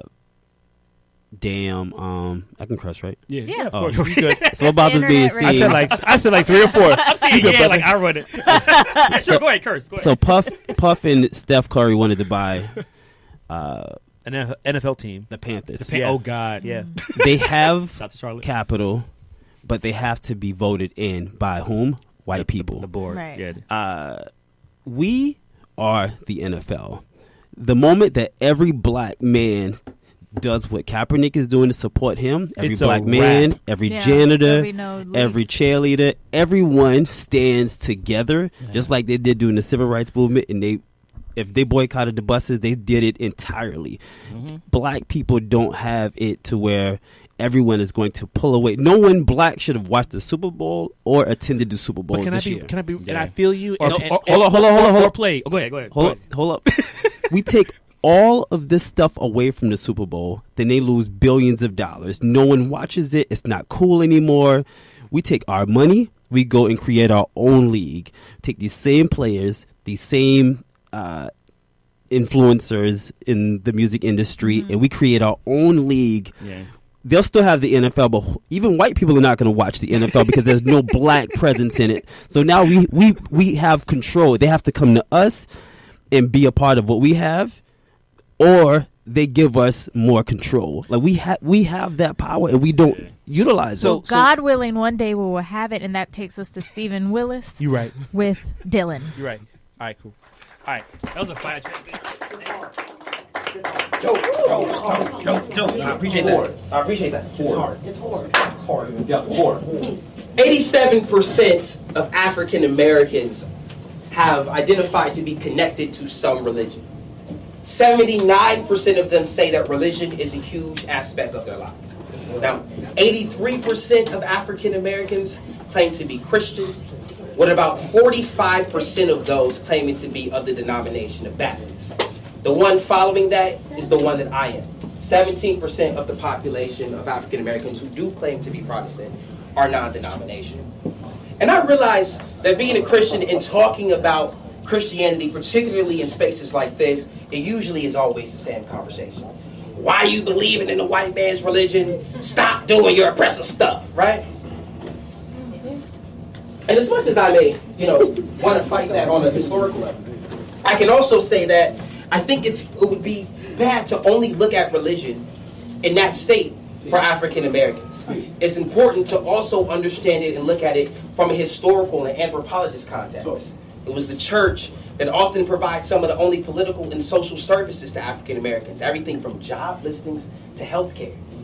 It also would be a little almost impossible to understand the civil rights movement without the undertone of religious rhetoric that led it.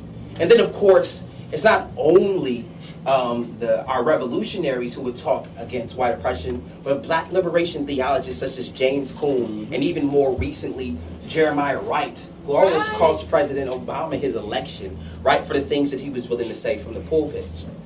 So understanding how this is a very paradoxical relationship of understanding that this is the idea of oppression, but also as an idea of resistance, totally made me understand why in 2015, in the summer, some scrawny kid named Dylan Roof decided to walk into a church to start a race war. Fuck that guy. Why not? Why not go to the place where African Americans have historically found refuge and historically found the roots to their resistance? Well, that's why if I ever saw Dylan Roof and I had a chance to talk to him either before or after he had his Burger King, I'd probably tell him, nice try, Dylan. But we still going to church. We still gonna claim this white man's religion once used to enslave us. We still gonna fill these white pews with this black plight. We still gonna hallelujah. Still gonna be a nigga. Still gonna come as we are in our Sunday's best casket ready. I said we still gonna be a nigga. We still gonna lift every voice and sing and lock our hands like chain links at benediction. Still gonna tithe our 10%. Still gonna Bible study. Still gonna communion. Still gonna shout and praise and tongue. I know why you chose here, Dylan. The church has always been a womb for black revolution, a breeding ground for resistance, the source of our faith, our hope, our tenacity, our strength. But Dylan, if bombing our basements couldn't stop us, if assassinating our leaders couldn't stop us, if burning crosses on our front lawns couldn't stop us, how could you, with spontaneous rage? Did you forget that we are children of God, Dylan? And who doesn't love unexpected trips home? So nice try, Dylan, but we still going to church. We still gonna pray with these blood-stained Bibles, knowing that Jesus' words should be the only one stained in red. We still going to church, even if only in hopes that you find your healing. We still going to church, even if only to pray that God has mercy on your soul. We still going to church, even if only to learn how to forgive you. Even though our hearts are heavy, even though infirmities plague our souls, even though we are in need of rest, we still going to church. We still going to church. We still going to church. We still go.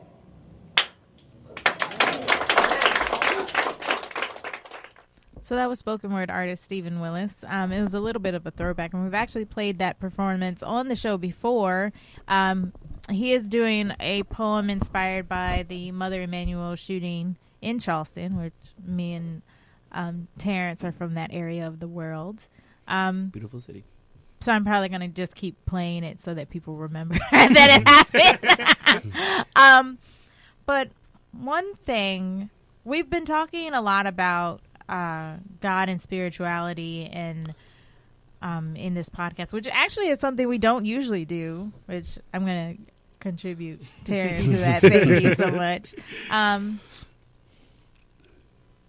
So the idea that Christianity, especially in its current iteration, probably not the iteration that Jesus envisioned, is the white man's religion, quote unquote. And we're talking about divestment, and we're talking about making our own things. Like, how do we rationalize the black church? Is the black church still relevant? Oh, you trying to get us smirked up in here, yo. Why you trying to get us killed? Trying to get us killed. Can I say one thing? I'm not gonna necessarily do the whole deep dive. I will say like the whole white man religion thing has always kind of been like a conflicting thing because I feel like there's what you experience as a Christian to what you're told you experience as a Christian. Yeah. Like people tell me that I think Jesus is white. Yes. Without even asking me what I think Jesus looks like. They'll say, oh, well, you know, Christian churches, you guys have Kenny G on your wall. and I'm like, my Bible says he had skin of bronze and hair wool. wool. Hair. So yes, I know that he's black. Yeah. So, but you, it's like people to discredit Christianity, they just create this template of what they think that we believe and put us all into this box. Every denomination, all those things. So I think it's a way of just discrediting it. So I think it's important. I think your spirituality, regardless of what you believe, is your individual experience. You may share that with your family or whatever, but I feel like that is your individual journey. You could be in a relationship and both of you guys believe in God, but your connections to Him may be different. You know, That's kind of me. Yeah. You may have somebody who you're with, somebody who prays every day. You may pray every week. Somebody may go to church every Sunday on 4 different choirs. You know what I'm saying? You may go, going through hard times, but maybe you pray more than that person. Maybe you read your Bible more than the person that's going to church. So it's how your individual religion is set up. And I hate the fact that, or I strongly dislike the fact that all religions are put into a box. If you're a Muslim, you're just one type of Muslim, or you're one type of Buddhist person, you're one type of Christian, and people use that to discredit what your spirituality is. Yeah. And my thing is like, why are we doing so much discrediting to one up? Why can't we just respect the fact that we all have different journeys, different views, different paths, and that whatever is helping you get through the day, whatever is helping you get through life, as long as you ain't hurting me and you ain't discriminating against me or hurting my family, believe what you believe. I know what I believe, and I'm strong in that. You know what I'm saying? I'm not going to waver in that. But if you believe in something that's foreign to me, but that's helping you get through life, then do that. You know, I feel there's a lot of judgment. I think that's just something that we have to change in the black community. I think that really separates us a lot, and it hits close to home when you may have found God because you're using a car accident. You may have found God because your mom was dying and you prayed and she got better. And then you're coming in just saying, oh, you're a Christian, and attacking them, not knowing that how they become a Christian saved their lives. Yeah. You're creepily discrediting them because of what you think is their reality, because that cements what you believe. Yeah. And I think we have to really stop doing that in all facets of religion and spirituality. Yeah. Well, you know what? It goes back to kind of what seems to be sort of a little bit of the theme that you came together with, Dale, just as the idea of like, what is blackness and how do we connect multifaceted versions of that? And we know that politically and historically speaking, the church, and Stephen talks about it a little bit in his poem, the church was more than just our spiritual refuge. It was our political refuge. It was our social refuge. It was the place that we were able to be and see ourselves and one another and congregate as a people. So it's deeper than just, and all it has to be is about God. Don't get it twisted what I'm saying. But it was deeper than just saying we're praising Jesus. It was also how we, we organized, how we coordinated, how we celebrated. So it was deeper than that, and I feel you very strongly, Walter, in this in what you're saying in the last part, especially about if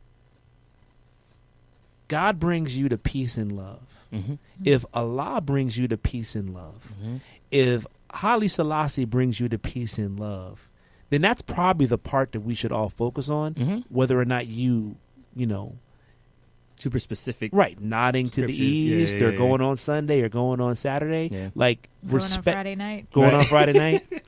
You know what I mean? If you pray to the patron saint of Cardi B, if it brings you to or Beyonce, she has a church. If it brings you to peace and love, but yeah, I think that's crazy. That's a little bit. Yeah, that's wild. That's wild. That's wild. But I think one of the things that if I can be very critical of us as a people, the one thing I wish we weren't so much of was so rigid and conservative in our views, and realizing like, you know what? I want to let my brother rock If that's keeping him good, I'm gonna let my sister rock. If Yeah, that's what's yeah. keeping her good, because I need them good so that we can move forward. Right. If it's not hurting anybody, Mm-hmm. and if it's putting them in a positive mind frame and it's putting them in a positive direction, Mm-hmm. I may not necessarily do it myself, but I'm gonna embrace that because it helps them get where I need them to be so that we can fight these other things. So I'm not fighting you. I think that's the biggest problem. We don't realize like some of these values that we strictly hold on to puts us at opposition. And the Yeah. last people we need to be opposition with is each other. Yeah. Right. Like we got to figure out how to not be in opposition with each other. I We agree. don't have to agree, but we just can't be in opposition. And there's a difference. I think a lot of that comes from it being embedded in us, because I know as Southerners, you go to church Wednesday, Sunday, revival Monday through Friday. Twice on Yeah. Sunday. My pops is a deacon. It's a thing. It's real. Yeah. It's embedded in you as a child. So then when you become an adult, you have to force yourself away from it. One of the best things about moving to New York for me is that when I was growing up in South Carolina, going to church, my mom's a pastor, my grandma's a pastor, the whole family is. So if you weren't Christian, you were going to hell. If you were Yeah. Jehovah's Witness, if you were anything other than Christian, you was going to hell. And I believe that. Yeah. You know, Yeah. I had a homeboy named OJ Vancelet, white kid. Love this kid, man. White kid named OJ. Interesting. Yeah. Yes. Interesting. Whatever. OJ was this cool white kid, but I just always felt like the holidays, Christmas, Halloween, his parents came, took him home. But I felt like one of the best things that I've learned coming to New York is that I now respect other people's cultures. I don't think about what but it was hard because what my grandma said, even when I first moved to New York the first couple of years,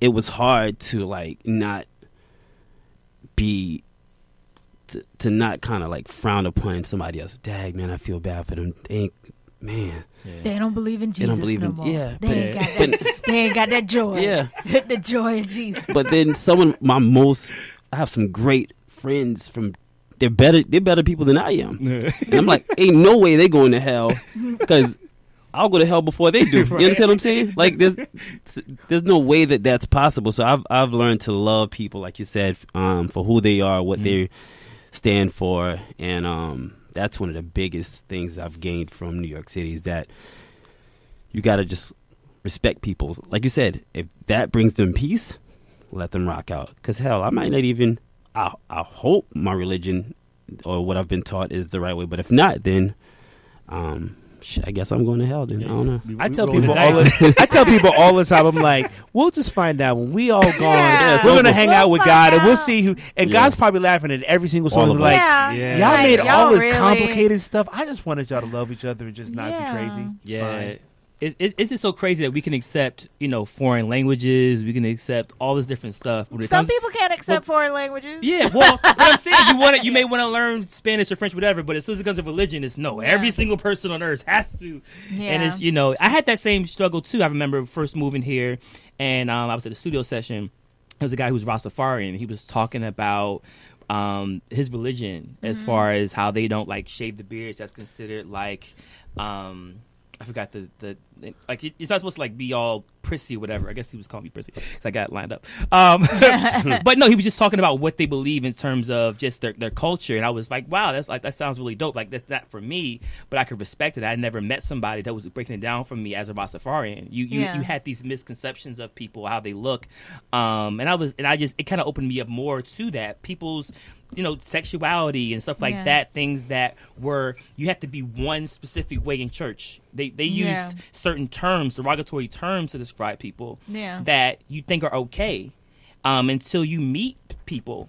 And so that was a huge awakening. I think New York is probably the biggest place you'll learn that. 'Cause you'll meet some of everybody. You'll meet people who believe in it, whatever. You know what I'm saying? A lot of stuff. Yeah. And you gotta respect what they do. As long as they're not trying to push anything on you and they're living their lives, hey, do that. I know what I believe in. I'm strong enough in my faith. And if I'm stronger for my faith, then I can respect what you're doing.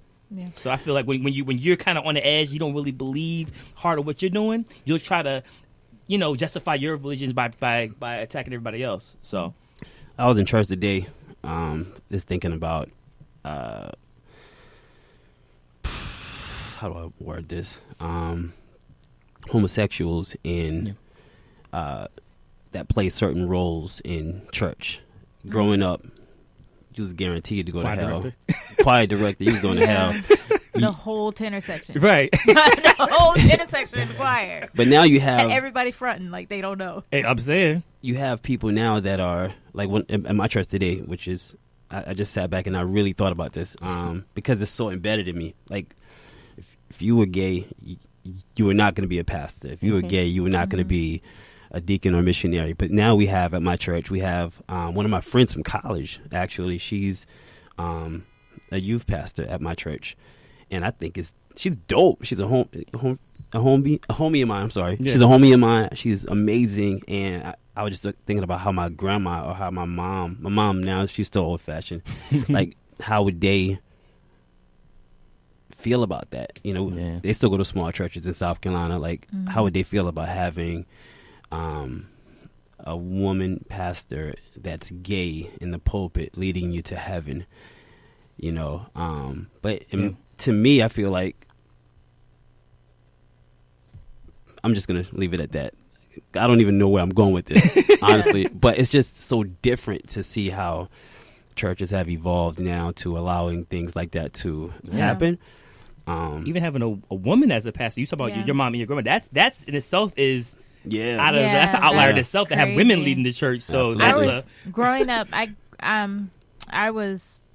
My dad's from the DMV, and a lot of black people in the DMV and here are Episcopalian. So I grew up Episcopalian. We always had women priests. And when I was 13, 14, we had an openly gay priest become a bishop, and that was a big thing because then he was over several churches.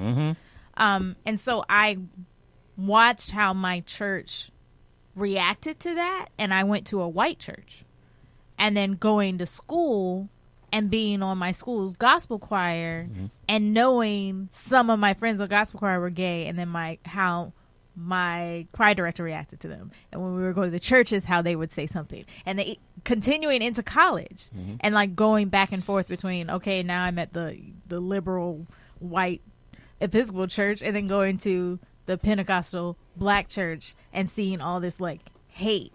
And in some ways those churches I went to, like, it was a great worship experience in some ways, and that way I felt like it was really bad, but it's a lot. At the end of the day you have to figure out your own spiritual journey. That's crazy. And my own personal opinion is that Christianity, the way it's been set up and institutionalized, is easily corrupted. And that's the deal with most religions, unfortunately. Which is why I don't go to church anymore. But I still pray. Still talk to Jesus. But we are running out of time. So I'm going to ask each of you to tell the world one thing you'd like them to understand about you. And maybe I'll go first. That I'm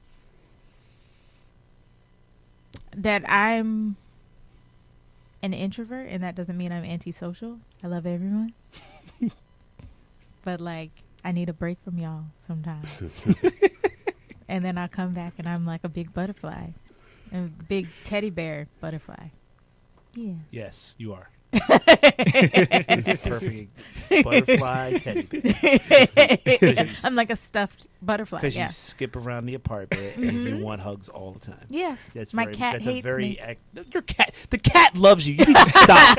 Well, he doesn't like being hugged quite as much as I hug him. She has this weird thing where she's like the cat. Well, she has this weird thing where she thinks the cat loves me more than her, and I don't get it. Oh. And I'm like, no.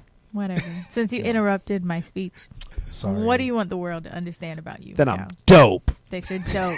By his records. That I'm dope. No. Well, yes, that is what I was gonna say. No. I mean, I guess for me, I would love for the world, my world specifically, to understand that my my intensity in all things is really born out of love. I think sometimes my very like energetic directness is misconstrued as a lot of other things. But the people that know and love me know that like I just want everyone to win. Like I literally my whole thing is about everyone winning and really seeing how they can win and wanting them to see that. And that's the place I always operate from with my young people, with you, with the staff that I have, with my projects. I'm just always like, this is going to be big and amazing. And why are you not realizing how big and amazing this thing is? Because I see it. That's why I'm here 13 hours. And that's why I'm here talking to you, because I see it. I think sometimes that gets misconstrued. So I need the world to understand that. Cool. Yeah. Terrence, you're looking at your phone. Wow, you called him out. Yeah. Damn. On the mic. She I from South love Carolina. that. She like a mama. Damn. You know what I love? I'm getting married because I've been on the phone the whole time. She said nothing. I was like, they South Carolina. man. That's But I together. talked to you at home about this. Be like, I'm gonna confiscate your phone the next time we're on the podcast. What I want people to understand about me Yes. is that I feel like I'm here for them. You know, one of the main reasons I don't give up on my dreams is because there's so many other people depending on me. So my dreams that I am fulfilling are bigger than me. You know, the gift that I have is, the gift that we all have is not for us, it's for the world to take on. You know, if you don't fulfill your dream, then someone that is heartbroken at some point in life. So one of your songs may heal someone's heart 20 years from now, you know, and you know, that's why you have to continue to push. It's not about the money. It's not about the stardom. It's just so that you can, and that's how I feel too. So the artists that I am developing or working with, I feel like if I don't do what I'm doing, then I have nothing for them to come to, so that these songs can make them feel good on that spring break trip to Miami. You know, you got that one song you think back, you know, is DMX, but DMX. New booty. Wait, what? What did you just say? DMX is what? No, not DMX. Oh, okay. It was Woo. a song. My first big spring break trip in God, college. Mhm. It was Miss New Booty. Oh, I found you. Miss New Booty. Yeah. Get it together and bring it back to me. Yeah. It's out the Bubba Sparks. Yeah. So that's what I'm here for. Is I'm here for the world. We all are here for the world. Each and every last one of us have something that we're working on. And I just feel like that's why I'm just one of the strong people. We all are one of the strong people that just don't give up, even though everyone else has given up or, you know, said, God, I can't handle this. But we still continue to move forward, and we're figuring it out. We won't stop until we reach the top. So that's what I feel like I am here for, and that's what you guys are all here for too, because we have a bigger reason than just us. That's it.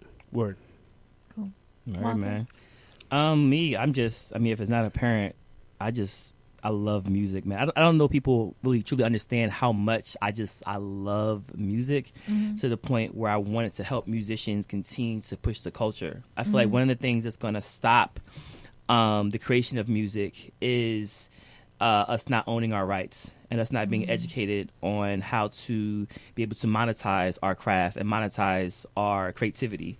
And so I want to fight for people to continue to create arts, that it continues to be here, that people are able to afford to live their dreams and not be marginalized and not have to compromise themselves to not make art that's truly reflective of their souls and their expressions. So that's how much I love music. All this comes back to me is just music. I don't want there ever be a point on this earth that we can't continue to be inspired by art, that we're not encouraged to create art. Because that's when all these companies go down, these corporations are dust. You know, we're going to look at the walls, we're going to listen to music and see what the culture was like. When we go to Egypt and we see the hieroglyphics, we're looking at art. Yeah. We go see, paintings and statues. Those things last the test of time, not whatever their economy system was, the classism, like that stuff is cool. But we look at what the art was telling us, the graffiti, everything is art. So that's how much I love music, and not just here, but like I was shouting out against some South African music and Nigerian and from grime, from music around the world, like that, just the manifestation of that. And two, I'm so obsessed that fun fact, when I know there's an album, like if I hear one song, I have to hear the entire album. Yeah. So if I just happen to stumble across a playlist and I hear one song that's dope, I just automatically go and save the album. I have to hear the entire thing. Yeah. I have to stop what I'm doing and listen to an entire album. Since the past 3 days, I've played Solange's album 3 times, 2 Chainz's album 3 times, and T-Pain's album 4 times. They all just dropped on Friday. So that's I have to go do that. That's T-Pain how is dope. Right. Really? T-Pain's Yeah, dope. probably. I I didn't even know he had one coming out. T-Pain's He probably was the on The Masked best. Singer too. Yeah, Like, all 3 of them are dope, and T-Pain's probably the one I've played the most, especially Wow. You Up, Be Your Ex, and R.I.P. to the does Parking he Lot. have auto tune on this one? Yeah, but he's killing it. His auto tune is a different. He creates octaves and chords with it that no other person has been able to manipulate. But that's how much I love music. Like I had to listen to it. I'm talking about multiple times. Yeah. And these are long albums. Yeah. So that's what I want the world to know about me. That I'm here for the business, but I'm more here for art culture. So that's what I want. Hallelujah. So Yeah. we're going to get in our last video of the day with Yep. Naima Bug. Thank you. Yes. But that T-Pain album. To love who I am, to know that I am outstandingly misunderstood. Yeah. Trouble won't prevail. You won't fail with habits out the world. I'm just a lone weird black girl. It's alright. Learn to love the feeling. It's alright. It's all about your healing. Sunrise will prevail. You won't fail with habits out the world. I'm just a lone weird black girl. It's alright. It's alright. Just learn to love the feeling. It's alright. I'm telling you, it's alright.